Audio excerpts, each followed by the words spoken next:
এই মুহূর্তে আছেন সকলকে সা- এই সময় বাস্তবতা আমাদেরকে ভাবিয়ে তোলে কথা বলার পরিচয়। বিশেষ করে আমরা প্রতিদিন মিডিয়ার পাতা খুলে আমরা এই সম্পর্কে রাখি পা আমরা স্বস্তি এই স্বস্তি বিশেষ করে পৃথিবীর তেলের বাজারের অস্থিরতা একটা বেসামাল পরিস্থিতি চলছে। এই জায়গা থেকে হরমোন মালিকের এখন রাজনীতির আন্তর্জাতিক যুদ্ধ বা যুদ্ধ আন্তর্জাতিক রাজনীতির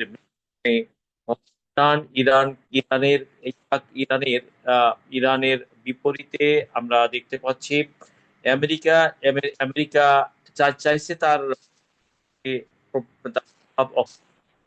মধ্যে ইরানের পার করিয়ে একটা ভিন্ন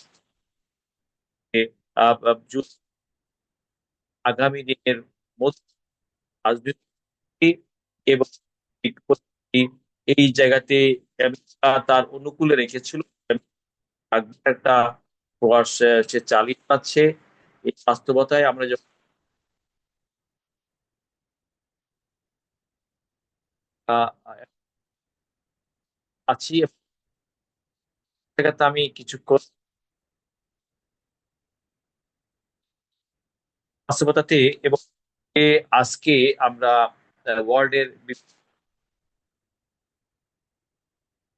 বিপণালীতে হচ্ছে 6 রাষ্ট্র যে ছয়টি আমরা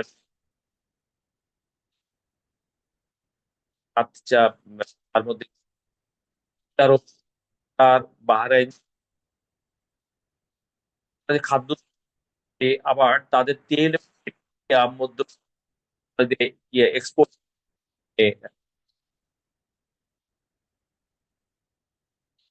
পাকিস্তান তাতে তেল রপ্তানি এটা এটা এর সাথে কানেক্টিভ চ্যানেল 22 কিলোমিটার জায়গা থেকে যুক্তরাষ্ট্র ইরানের পাল্টাপাল্টি হুঁশিয়ারি দিয়েছে ইতালির যে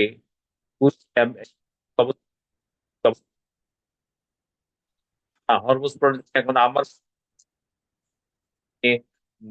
বিশেষ করে আদায় ম্যানেজমেন্টের এবং আব্দুল্লাহ শরীফ সাকি আপনি আমাকে শুনতে পাচ্ছেন? অ্যাডভোকেট মাসুদ প্রধান আপনি আমাকে শুনতে পাচ্ছেন? জি জি, শুনতে পাচ্ছি। জি। তো আপনাকে সালাম জানাচ্ছি, আসসালামু আলাইকুম রহমতুল্লাহ ভাই। আচ্ছা, আমি আপনাকে প্রথমত আপনার হরমুজ প্রণালীকে ঘিরে আমেরিকা মধ্যপ্রাচ্যে সামরিক দিক থেকে তো বড় ধরনের বিপর্যস্তের মধ্যে পড়েছে। আমেরিকার নতুন একটি রাজনৈতিক সমীকরণ যাচ্ছে। এখন আমেরিকার পক্ষ অবলম্বন করে মধ্যপ্রাচ্যে যে 6টা দেশ আছে, ইরান যদি টোল আদায়কে যায় তাহলে সেই 6টি দেশ ইরানকে টোল দিতে চাচ্ছে না। সৌদি আরব, দুবাই, কাতার, কুয়েত সহ 6টি রাষ্ট্র। এখন মধ্যপ্রাচ্যে আমেরিকা তার রাজনৈতিক নিয়ন্ত্রণ এবং পেট্রো ডলারের মার্কেটটাকে ঠিক রাখার জন্য আমেরিকা মধ্যপ্রাচ্যকে তার ম্যানেজমেন্টের সর্বোচ্চ চেষ্টা করে যাবে। পাশাপাশি আমেরিকার কন্ডিশন যে হরমুজ প্রণালী পূর্বে যে অবস্থায় ছিল সে অবস্থায় রাখতে হবে। পাশাপাশি ইরান পারমাণবিক কর্মসূচির দিকে যেতে পারবে না। ইরান বলছে যে আমি দুটোর বিষয়ে কোনো বিষয়ে আমি আমি আমি আমি আমার পক্ষে সম্মত নাই। আমি আমার অবস্থানে থাকবো, হরমুজ প্রণালীকে আমার ম্যানেজমেন্টে আমি আমার মতো ব্যবহার করব এবং পারমাণবিক কর্মসূচির ব্যাপারে আমি এখন কোনো সিদ্ধান্ত পাচ্ছি না। মাসুদ প্রধান, এই বিষয়টাকে আপনি কিভাবে দেখছেন?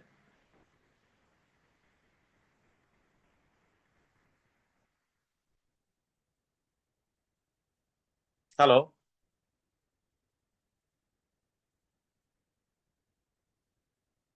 হ্যালো, আমাকে শুনতে পাচ্ছেন অ্যাডভোকেট মাসুদ প্রধান জনাব?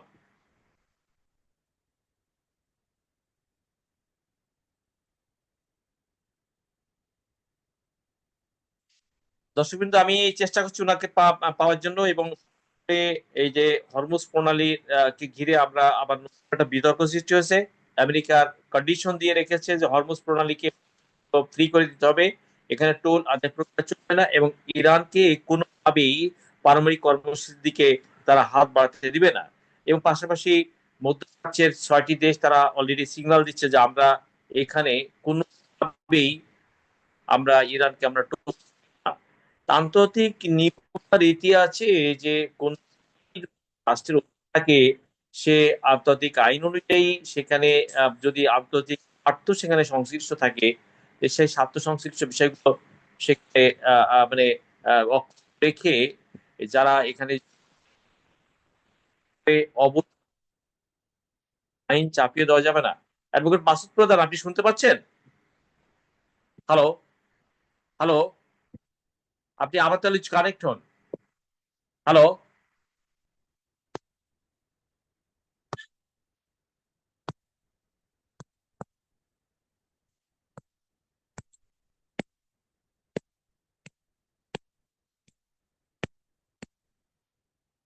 হ্যালো।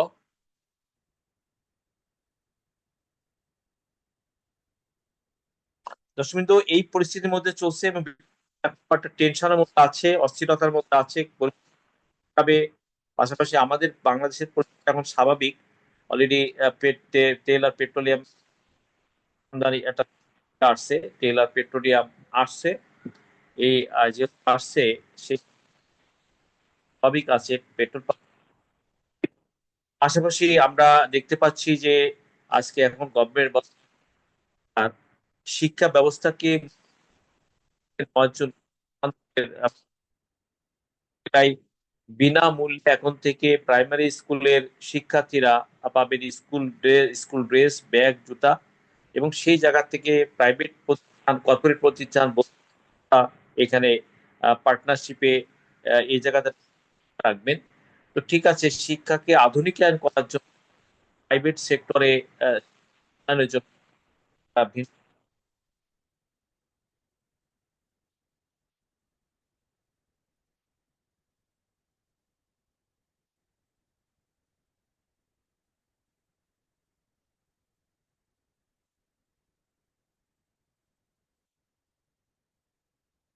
এই জায়গা থেকে আমরা দেখতে পাচ্ছি যে বিশেষ করে এই সরকারের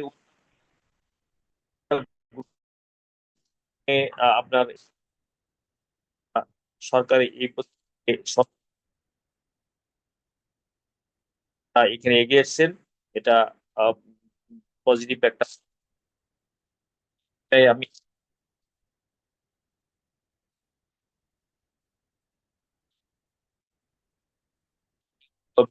এই যে আমাদের রাজনীতি যদি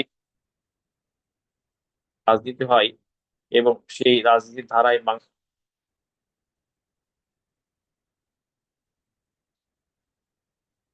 আমরা বিশেষ করে জুলাই সনদ নিয়ে সংসদে উত্তপ্ত একটা পরিস্থিতি থাকে। সনদে সংবিধান সংস্কারের ব্যাপারে রায় দিয়েছে। এই রায়ের প্রতি ট্রেজারি ব্যাংক আছেন, ক্ষমতায় আছেন বিএনপি, জুলাই সনদের প্রতি বাস্তবায়ন করবে এগোবেন। এবং আজকে এখানে পার্লামেন্ট একটি বিশেষ কমিটির প্রস্তাব এবং ট্রেজারি বেঞ্চ জামাতকে আহ, তাদের তাদের মানে বিশেষ করে মানে ক্ষমতাসীন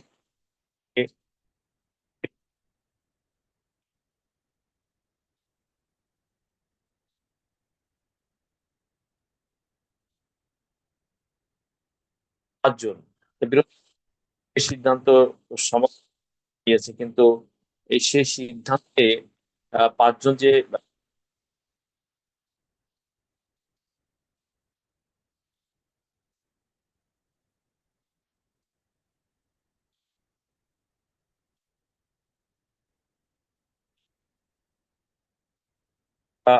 মানে পাচ্ছি বাংলাদেশের রাজনীতি যদি আকাঙ্ক্ষা রেখে জন চাচ্ছেন, কি চাইছেন, চাচ্ছেন, পেতে চান, সেই জায়গায় যদি আপনার এ, আহ, তর্ক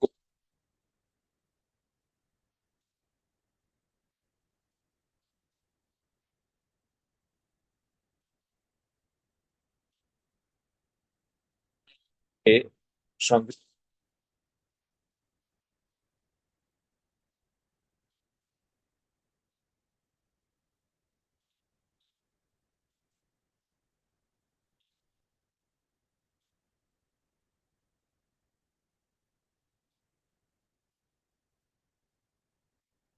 এ 60% উপরে রেখে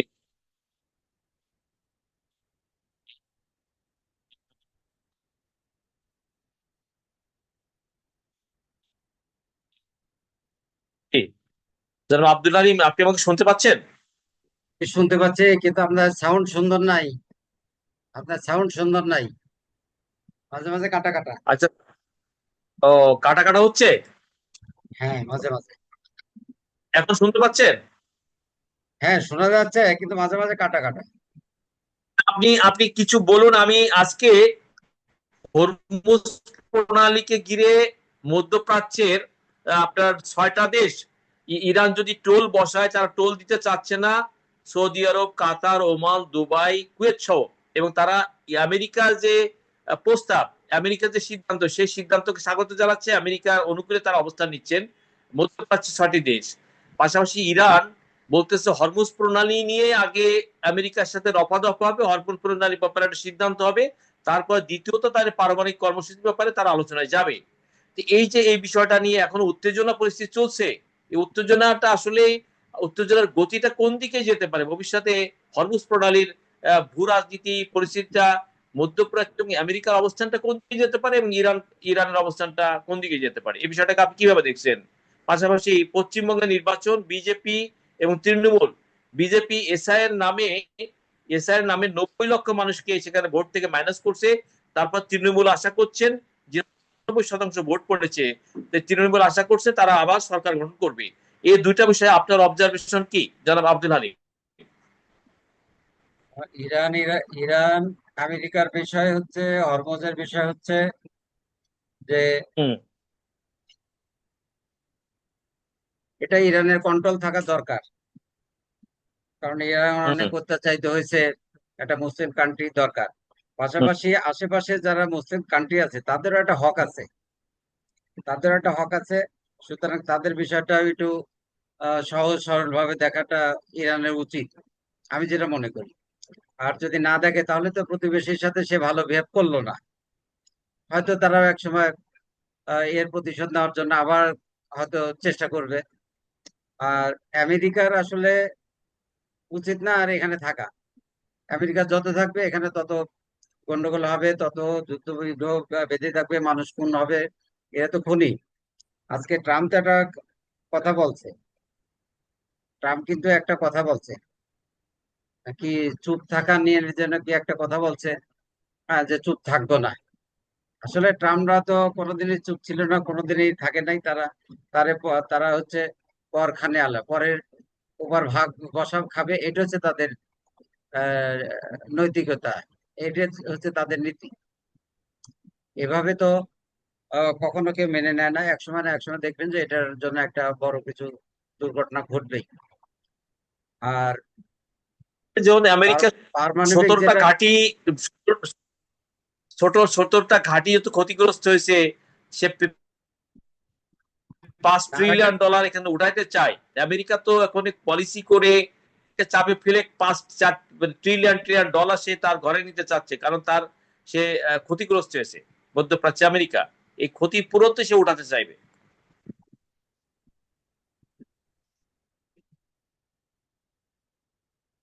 ক্ষতিপূরণ যেটা উঠাতে চায়, হ্যালো। ক্ষতিপূরণ, হ্যাঁ ক্ষতিপূরণ ঠিক আছে, তারা উঠানোর চেষ্টা করতেই পারে। কিন্তু তারা যে আরেকটা অনেক বড় কথা বলছে, যে ইসরায়েলকে যারা মানবে না তাদের সাথে আমাদের কোনো সম্পর্ক নাই, তারা এই দেশে নাগরিকত্ব থাকতে পারবে না, তাদের গ্রিন কার্ড দেওয়া হবে না।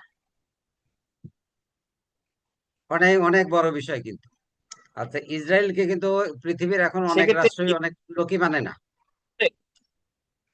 ইসরায়েলকে যেহেতু ফ্রান্স সমর্থন দিচ্ছে, গ্রিস দিচ্ছে, ইউরোপের তো অনেক দেশ কূটনৈতিক হ্যাঁ, অনেক দেশে, ইউরোপের তো ফিলিস্তিনের বহুত স্বাধীনতা। বহুত দেশই তো তাদের পছন্দ করে না। ইউরোপের বহুত দেশ তাদের আর পছন্দ করে না। কিন্তু ফিলিস্তিনের স্বাধীনতার প্রশ্নে যেমন মুসলিম পাশাপাশি ইউরোপে আপনার ফ্রান্স, জার্মানি, গ্রিস কয়েকটা দেশ এবং স্পষ্ট জাপানও সমর্থন দিয়েছে এদিকে। অস্ট্রেলিয়াও এখানে বলছে যে না, এদের স্বাধীনতার প্রশ্নে আমাদের মানে ইয়ে নাই, বিরোধ বিরোধ বিরোধ বিরোধ নাই। যেহেতু 1948 সালে জাতিসংঘের রেজুলেশনে দ্বিরাষ্ট্রের কথা স্পষ্ট জাতিসংঘের আছে। ইসরায়েল জুড়ে উড়ে এসে জুড়ে বসে যদি এই মধ্যপ্রাচ্যের নিয়ন্ত্রণ নিতে চায়, ফিলিস্তিন নিতে চাইবে। আসলে আমেরিকা যা যা করছে, এই বিষয়টাকে এটা মেনে তো নিতে চাইবে চাইবে সারা না। ওয়ার্ল্ডে এটাই করতেছে। থার্ড ওয়ার্ল্ডের পরে দেখবেন যে আমেরিকাকে সবাই সাইজ করবেই এক সময়, টুডে আর টুমরো। তবে পারমাণবিক বোমার যে বিষয়টা, আমার মনে হয় এখন সৌদিরও উচিত হয়েছে নতুন করে চিন্তা করা।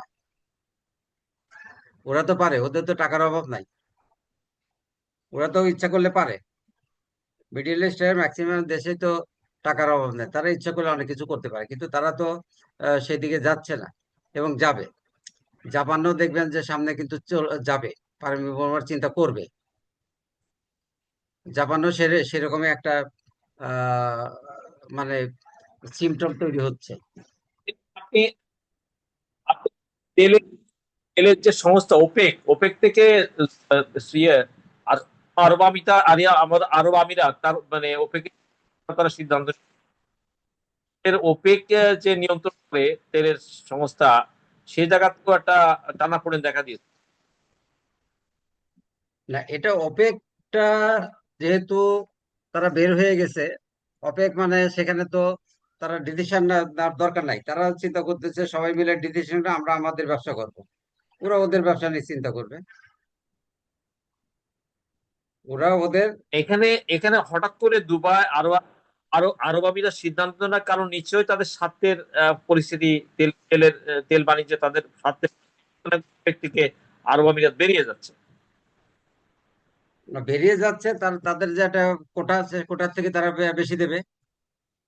তারা ওয়ার্ল্ডকে একটু স্থিতিশীল করার জন্য হয়তো এরকম একটা ডিসিশন নিয়েছে, না, তাদের তেল বেশি বিক্রি করবে। আপনি পেট্রো ইয়েনের ইরান যে এখন চীনের কাছে তেল বিক্রি করে পেট্রো ইয়েন মানে চীনের মুদ্রা দিয়ে বিনিময় করে, এক্ষেত্রে পেট্রো ডলারের উপরে একটা নেতিবাচক প্রভাব পড়ছে না আমেরিকার তেল বাণিজ্যে? আসলে দ্বিপাক্ষিক হওয়া উচিত। এখানে খালি আমেরিকান ডলারে কেন আমরা ইন্ডিয়ার কাছে আমরা জিনিস আনবো, এটা তো ঠিক না। এটা দ্বিপাক্ষিক হওয়া উচিত, যার যার ইয়েতে শেষে কিনবে। এটা ওপেন হওয়া উচিত আমার দৃষ্টিতে। কারণ এটা নিয়ে আর একটা রাজনীতি হচ্ছে, বা আর একদিকে যাচ্ছে, আর একজন লাভ করতেছে, এটা তো ঠিক না।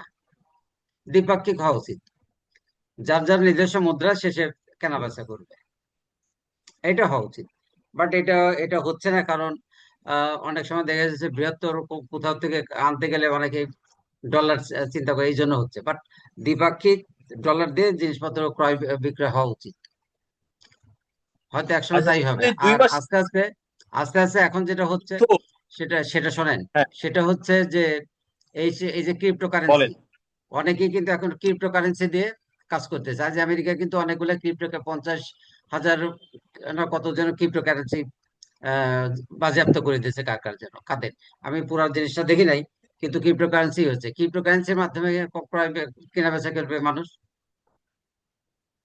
তাহলে তার ডলার লাগলো না, ইওনো লাগলো না, কোনো কিছুই লাগলো না, ক্রিপ্টোকারেন্সিতে করবে।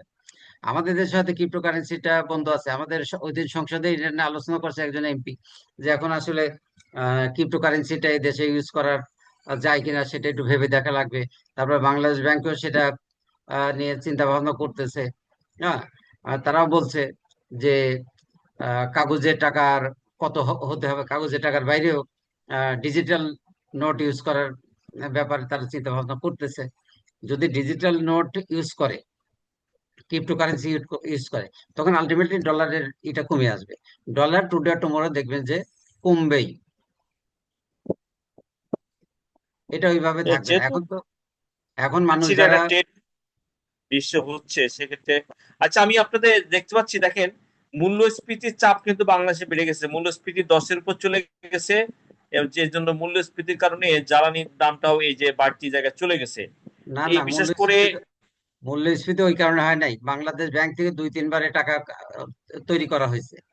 যখন টাকার ফ্লো হবে তখন তো মূল্যস্ফীতি বাড়বেই। এই ইউনূস সরকার করছে কত, 22,000 না 26,000 কোটি টাকা, তারপরে এরাও করলো মনে হয় 17 না কত হাজার কোটি টাকা। বাংলাদেশ ব্যাংক প্রতিবেদন দিচ্ছে যে সাম্প্রতিক জ্বালানি মূল্য বৃদ্ধির কারণে নিত্য পণ্যের দাম মানে বেড়েছে এবং আরো বাড়ার একটা সম্ভাবনার দিকে আছে। না, খালি জ্বালানির জন্য যে নিত্য পণ্যের দাম বাড়ছে তা না, এখানে আমাদের জ্বালানি দেশে, এখানে শোনেন, জ্বালানি শুধু কি সব জ্বালানির জন্য কিছু বাড়বে, সব বাড়বে না, সবকিছু জ্বালানির সাথে জড়িত না। কি যেমন আপনার, আপনার আপনি একটা শোনেন, একটা রেজার কিনতাম হচ্ছে কি আমরা 40 টাকা দিয়ে, সেই রেজার এখন 70-80 টাকা কিনতে হয়। প্রোডাকশন হয় সেখানে তো জ্বালানি লাগে, জ্বালানি ব্যবহার করতে হয়।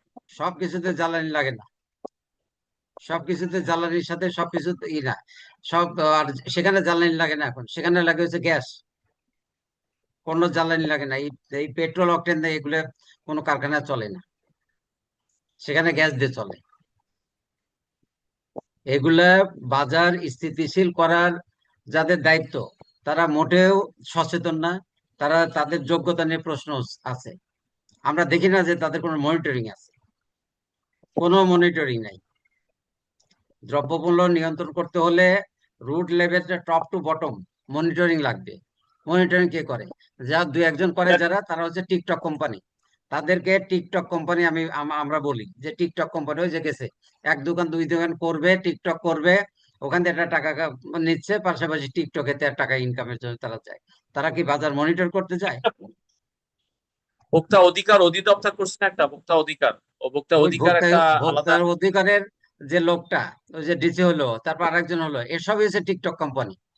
এদের কাজ হচ্ছে টিকটক করা। এরা এরা কি ওখানে বাজার নিয়ন্ত্রণ ওইভাবে করে? আমাদের বুঝালে বুঝবো না, এগুলো হচ্ছে রুট লেভেলের মানুষ বুঝে, আমাদের এগুলো বোঝানোর দরকার নাই। আমরা ওগুলো বুঝি যে কিভাবে করতে হয়, ওদের তো সেই জ্ঞানই নাই। ওরা ওখানে টিকটক করতে যায়, একটু আনন্দ ফুর্তি করলো, মানুষের দেখালো, মানুষের দেখাতে যায় যে এদের এতে মানুষ জনসচেতনতা তৈরি হবে। আসলে জনসচেতনতা জনগণের কাজ না এটা, যার কাজ ভোক্তা অধিকারের কাজ, তারা এটা নিয়ন্ত্রণ করবে, তারা করতে পারে না। আজ বাজারে গেছি, বাজারে কোনো দোকানে যে তেল নাই, ভোজ্য তেল নাই, অর্থাৎ সোয়াবিন নাই। একটা দেশে একটা দিন গেল যে যেখানে সোয়াবিন নাই, এর সাথে কি কি কানেকশন আপনার জ্বালানি? কোনো কানেকশন নাই। এটা হয়তো সেই সিন্ডিকেট করে রাখছে, সেই চিটা কি বলে, কোন এরিয়াটা যেন এটা, তারা হয়তো ওখানে গেলে পাওয়া যায়। কিন্তু এটা নিয়ন্ত্রণ দরকার ছিল না গভর্নমেন্টের, করতে পারছে? পারে নাই। অর্থাৎ যারা ওখানে, যেসব কর্মকর্তা কর্মচারী ওখানে দায়িত্বে আছে, তারা তাদের দায়িত্বের সম্পর্কে সম্পর্কে ওয়াকিবহাল না, তারা জানে না, তারা বসে বসে চিন্তা করে আমার তো বেতন হবেই। এতে তো বেতন হওয়াই উচিত না, এতে তো চাকরি থাকা উচিত না। আর বাণিজ্য মন্ত্রীর, আমার তো কোনো, ওই গত বাণিজ্য মন্ত্রী এরকম খালি কথা টথা বলতো, এরা কি যে করে না করে নিজেরাই জানে না। এবং টোটালটাই এরা ব্যবসা বাণিজ্যর পজিটিভ না, যদিও বর্তমান বাণিজ্য মন্ত্রী একটু বলেছে যে বাণিজ্য, ব্যবসার যে এগুলো প্রতিকূল, সেগুলো তারা তৈরি করবে। কারণ সে কিছুটা ব্যবসা বাণিজ্যের সাথে জড়িত, আগে টিপু মুনশিও ছিল, বাট তারা তো এগুলো করে না। যারা করে তাদেরকে আসলে করানো হয় না, বা তাদেরকে একসাথে বসে কিভাবে এটা মনিটরিং হবে, তার জন্য একটা টাস্ক ফোর্স করতে পারে, তার জন্য একটা কমিটি হতে পারে, বড় ভাস্ট লেভেলের কমিটি, সর্বস্তরের জনগণের নিয়ে কমিটি হতে পারে। সেখানে বসে সেগুলো আলোচনা হবে, একটা একটা করে ধরবে। কিন্তু কিচ্ছু নাই, আপনি ছেড়ে দিচ্ছেন আমলার উপর, আমলারা বসে বসে টাকা নেবে, তাদের কাজ হচ্ছে বেতন, না বেতন নিচ্ছে তারা। যে স্টেক হোল্ডার যাদেরকে নিয়ে সমস্যাটা, তাদেরকে এখানে প্রপার কানেক্টিভিটি বাংলাদেশে করা হয় না, হ্যাঁ, অবশ্যই তাদেরকে অবশ্যই রাখা মানে রাখতে হবে তাদের। শোনা হয় কম, তাদের সমস্যা সামনে আনাই কম, হুম। এখানে আপনার ওই ব্রোক্রাট, এলিট ব্রোক্রাট আছে, যারা ওই যে প্রশাসন, ব্যবসায়ী, একটা বিশেষ ক্লাস আছে, সিন্ডিকেট আছে। সিন্ডিকেট মাফিয়ারা এটা বিষয়গুলোকে নিয়ন্ত্রণ করে করে তারা পলিসি মেকিং করে জনগণের সমস্যা, সে সমস্যার জায়গা থেকে দেয়। সমস্যার বিষয়টা যতটুকু চিহ্নিত করা হয় তা বাস্তবায়নের ব্যাপারটা চোখে দেখে না।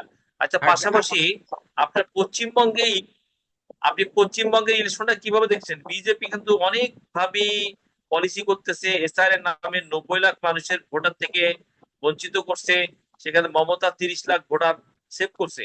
এবং পশ্চিমবঙ্গে কিন্তু বিজেপি বহুত চেষ্টা করতেছে পশ্চিমবঙ্গের ক্ষমতাকে করায়ত্ত করে এখানে যারা বাঙালি হিন্দু মুসলমান আছে তাদেরকে কোন ঠাসা করে তাদেরকে প্রয়োজন হলে বাংলাদেশের বর্ডার পাস করে বাংলাদেশে ক্রস করা। কিন্তু তারা তো 71-এর আগে ভারতে গেছে। তারা তো বংশ পরম্পরায় 60 বছর, 70 বছর, 80 বছর ধরে সেখানে বাস করতেছে।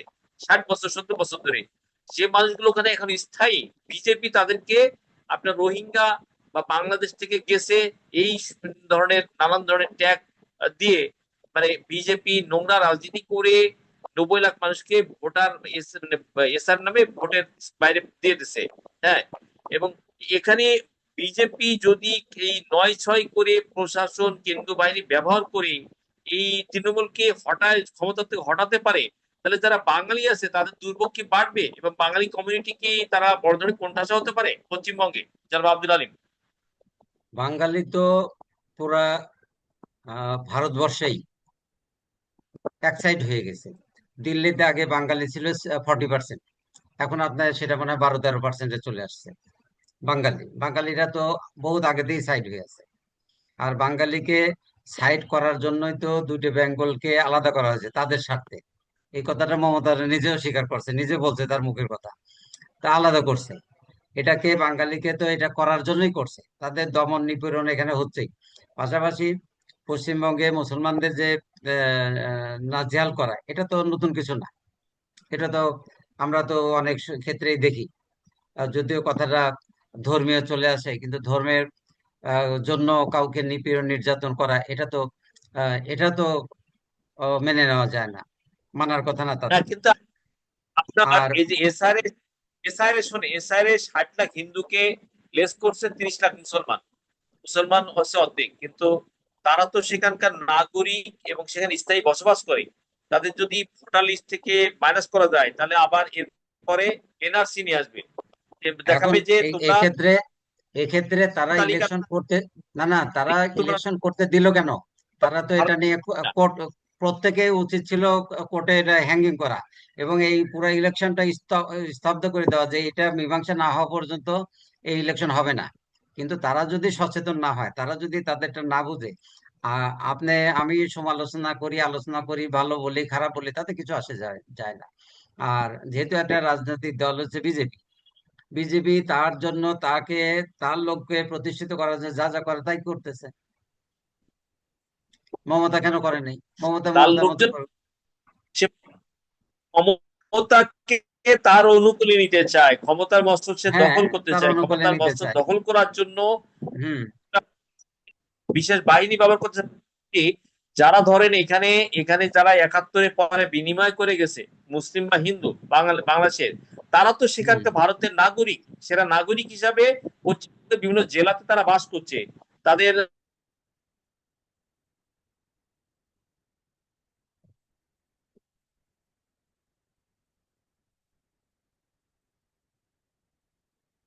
আপনার কথা শোনা যাচ্ছে না, কথা শোনা যাচ্ছে না, আপনি মিউট হয়ে গেছেন মনে হয়। যাতে বঞ্চিত করে নাগরিক অধিকার থেকে, মানে নাগরিক অধিকার থেকে বঞ্চিত করে, তাহলে বিজেপির এটা অনৈতিক রাজনীতি এবং বিজেপি এটা মানে এই যে উগ্রবাদী উগ্র পরিচয় দিচ্ছে না বিজেপি? বিজেপি উগ্র, উগ্র, এটা তো সারা ওয়ার্ল্ডই জানে। এটা নতুন কিছু না, নতুন কিছু না। কিন্তু তাদেরও তো সচেতন হওয়া উচিত। মমতা কি করছে? সে তো তার লোক দিয়ে কেস করাতে পারতো না, যে এত এত ভোটার বাদ দিয়ে ইলেকশন হতে পার না? সে আন্দোলন তো করে নাই।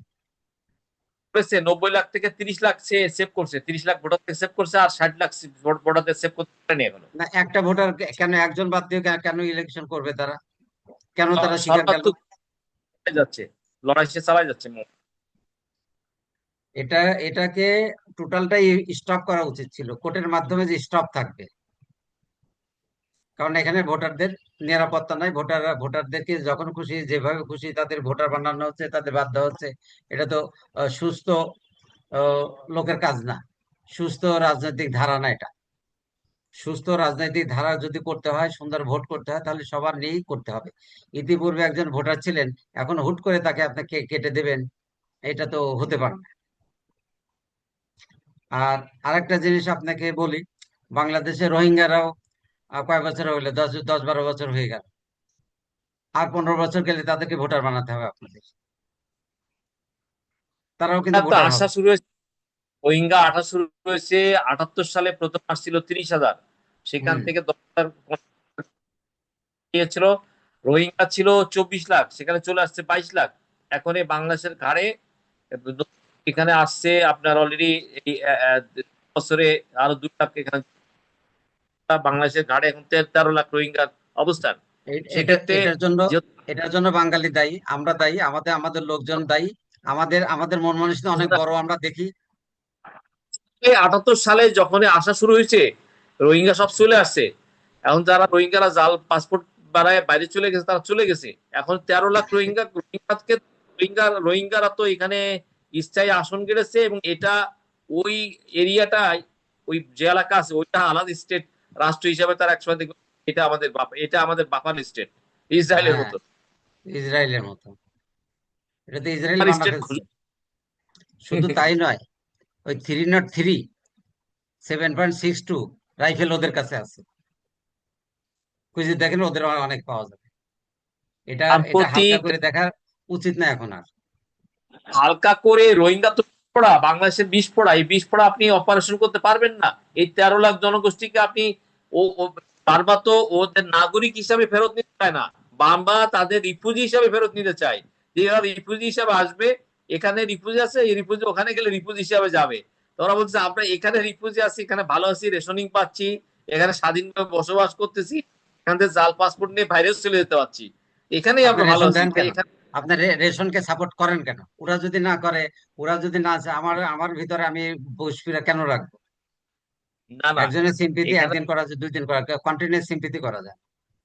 এখানে এখানে তো আপনার আন্তর্জাতিক আইন আছে না, জাতিসংঘের ম্যানেজমেন্ট জাতিসংঘ একটা ম্যানেজমেন্ট রাষ্ট্রকে ধ্বংস করার জন্য, জাতিসংঘ না। জাতিসংঘ কার জন্য? জাতিসংঘ একটা রাষ্ট্রকে ধ্বংস করার জন্য। একটার ভিতর বিস্ফোরণ ঢোকা দিয়ে জাতিসংঘ অশান্তি তৈরি করে, এই জন্যই জাতিসংঘ। কিসের জাতিসংঘ? এই জাতিসংঘ মানার দরকার কি? শোনেন, সেক্ষেত্রে আমাদের সেনা প্রধান সাম্প্রতিক একটা স্টেটমেন্ট দিয়েছেন বা বলেছেন, আজকে যদি আমাদের নিজস্ব মানে বই থাকতো, আমাদের আধুনিক অস্ত্রপাতি থাকতো, তাহলে বার্মা যখনই তাদেরকে কাউন্টার মিলিটারি পাওয়ার দিয়ে, আমাদের মিলিটারি রেজিস্ট্রেশন দিয়ে আমরা কাউন্টার দিতে পারতাম। তারা যখন প্লেনে বাংলাদেশে পাঠাইছে, আমরা যদি বোয়িং থাকতো আমরা কাউন্টার দিতে পারতাম। সেখানে আমরা সামরিক দিক থেকে বার্মার থেকে দুর্বল বিধায় আমরা কাউন্টার অ্যাটাকে যেতে পারি না, এবং এই লাখ লাখ রোহিঙ্গাদেরকে আমাদের মানে আমাদের পুশিন করে আমাদের করে চাপিয়ে দিচ্ছে, এটা আমাদেরকে মেনে নিয়ে এখন অবস্থান করতে হচ্ছে। শোনো, সেনাপ্রধান সেনাবাহিনী সাম্প্রতিক একটা প্রোগ্রামে সেনাবাহিনী বলেছেন। নিয়ে আমাদের সেনাবাহিনী নিয়ে আমাদের কথা বলাটা খুবই অনভিপ্রেত। এটা একটা সুশৃঙ্খল বাহিনী। কিন্তু এখন বর্তমান তাদের কর্মকাণ্ড, তাদের ভিতরে যেসব মানে কর্মকাণ্ড চলছে বা আছে, সেগুলা সেগুলা যদি বলতে যাই, আমার আমাদের কাছে খারাপ লাগবে। বলেছেন কি বলছেন, তিনি আমাদের যদি আরো আধুনিক অস্ত্রপাতি, ড্রোন বই থাকতো, আর কি কাউন্টার দেওয়ার মতো পাঠাইছিল, এবং আমাদের সাথে গায়ে পড়ে যুদ্ধ করার চেষ্টা করছিল, শোনেন, কিন্তু ওদের বারবার সেনাবাহিনীর প্রেশারাইজ। সেনাবাহিনীর সেনাবাহিনীর টাকার কোনো অভাব নাই। ওদের একটা টুলস ফ্যাক্টরি আছে গাজীপুরে, অনেক বড়। সেই টুল ফ্যাক্টরিতে এখন কি তৈরি হয় জানেন? চানাচুর তৈরি হয়, বিস্কিট তৈরি হয়, পাউরুটি তৈরি হয়। কেন? কারণ কি ওদের? ওরা টুলস বানাবে, সেখানে সেখানে সে কেন বিস্কিট বানাচ্ছে? সেটা তো সেটা তো বাংলাদেশের গভর্নমেন্ট, কোন গভর্নমেন্ট এটা ম্যানেজমেন্ট না করতে না, এটা পারেনি, ম্যানেজমেন্ট। গভর্নমেন্ট দিলে এটা সেনাবাহিনী উচিত ছিল যে না, এটা ঠিক হবে না। ওরা তো ওখানে ব্যবসায় ম্যানেজমেন্টটা লাগছে। ম্যানেজমেন্ট ফেল করেছে বিদায় তো আপনার এখানে এই পরিস্থিতি। Management, government management, political management, রাষ্ট্র ম্যানেজমেন্ট ফেল করছে সেখানে। আপনি সবসময় শোনেন, সবসময় রাষ্ট্রকে আপনি দায়ী দায়ী দিতে পারবেন না, সবসময় পলিটিক্যাল লোককে দায়ী করবেন, এটাও ঠিক হবে না। সবারই দায়ী আছে, সবারই দায়ী আছে। আপনি যে প্রতিষ্ঠানে সার্ভিস করবেন, সেই প্রতিষ্ঠানকে সুন্দর রাখার দায়িত্ব কিন্তু আপনাদের নিজের। আপনি খালি পলিটিক্যাল করবেন, এটা করবেন ওটা করবেন বলবেন, এটা ঠিক না। তাদেরও একটা দায়িত্ব আছে, আমরা তাদেরকে আমরা একটা জিনিস সেই ভূমিকাটা পালন করার দরকার। যদিও আসলে সেনাবাহিনী এরকম কথা বলাটুকু রিস্কের জিনিস, বলা উচিত না। আরো অনেক অনেক বিষয় আছে আমি যেগুলো আমরা। পলিটিক্যাল পাওয়ার আসলে দেখেন আন্ডারওয়ার্ল্ডে ক্ষমতার লড়াই, এই যে সাম্প্রতিক নিউ মার্কেটে প্রকাশ্যে একজন মানে ইয়ে হয়েছেন, মানে শুটার টিরন নামে। আন্ডারওয়ার্ল্ডে অবৈধ অস্ত্রের ঝঞ্ঝানি চলছে, দীর্ঘ হচ্ছে লাশের সারি। দেশ এবং বিদেশ থেকে এই কলকাঠি নাড়াচ্ছে গডফাদাররা। এই যে বাংলাদেশে টেন্ডারবাজি, নির্মাণ চাঁদাবাজি, টেন্ডারবাজি এবং আন্ডারওয়ার্ল্ডে ক্ষমতার লড়াই চলছে। এই যে আমাদের বাংলাদেশের ভারত আর বার্মার এই বর্ডার আছে মূলত, এই যে অবৈধ অস্ত্র আসে, মাদক আসে, এই জায়গা থেকে গভর্নমেন্টকে আরো শক্তিশালী বর্ডার গুলোকে আরো শক্ত ম্যানেজমেন্ট, যাতে অস্ত্র আর এই মাদকের চোরাচালানটা কম আসে, সেই জায়গাতে সরকার আরো তো গুরুত্ব দিয়ে এই পরিস্থিতি নিয়ন্ত্রণ করা উচিত। অবশ্যই আইনের ক্ষেত্রে যথেষ্ট করা হওয়া উচিত, যাতে এইসব না হয়। ও সন্ত্রাসী ঠিক আছে, কিন্তু একজন সন্ত্রাসীকে মেরে ফেলানো এটাও ঠিক না। আমার মনে হয় এগুলো গভর্নমেন্টের আরো দৃঢ়ভাবে কন্ট্রোল করার দরকার। আমরা কোনো মৃত্যুকেই কাম্য করতে পারি না। যারা মারছে দুদিন পরে তারাও হয়তো মারা যাবে, এটাও কাম্য নয়। আর সরকারি উচিত এদেরকে আহ পূর্ব অবস্থায় ফিরিয়ে নিয়ে আসার জন্য যা যা করা সেগুলো করা উচিত। আর মাদক যেটা, এটা তো গ্রহণযোগ্যই না, গ্রহণযোগ্যই না। কিন্তু কাদের ধরতেছে? একজন মাদক খাচ্ছে তাকে ধরতেছে, কিন্তু যিনি বিক্রি করছেন তাকে কিন্তু ধরতেছেন না। তাকে হয়তো নিজেরা 100 জন করতেছে, এর ভিতরে একজনকে ধরে বললো, ফলো করলো, টিকটক করলো, এই যে আমরা ধরতেছি, এই যে আমরা করলাম। কোন টিকটকের আমরা দেখতে চাই না। আমরা চাই সুষ্ঠু পরিবেশ, সুন্দর পরিবেশ, আহ চারদিকে যেন এইসব না থাকে, সেই সেই জিনিসটা মানুষ চায়। ওই টিকটক করাদের মানুষ চায় না, পছন্দ করে না। মানুষ বুঝে গেছে এখন যে কিছু লোক আছে খালি টিকটক করতে চায়। জি, আপনাকে ধন্যবাদ আব্দুল হালিম এই বিষয়গুলো নিয়ে কথা বলতে। আমরা আন্ডারওয়ার্ল্ডে যে ক্ষমতা লড়াই চলছে, এই লড়াইটার জন্য মানে তীব্রতর হয় এবং গভর্নমেন্টকে আন্ডারওয়ার্ল্ডের মানে আহ, এবং এই যে মার্ডার বেড়ে গেছে, টেন্ডারবাজিকে কেন্দ্র করে এই বিভিন্ন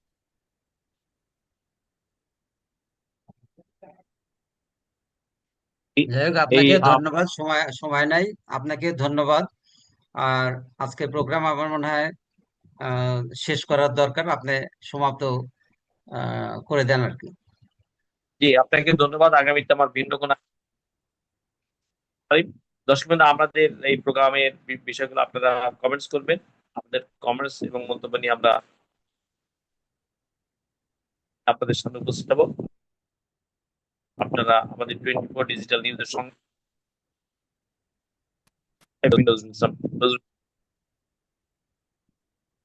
ধন্যবাদ আপনাকে, ধন্যবাদ।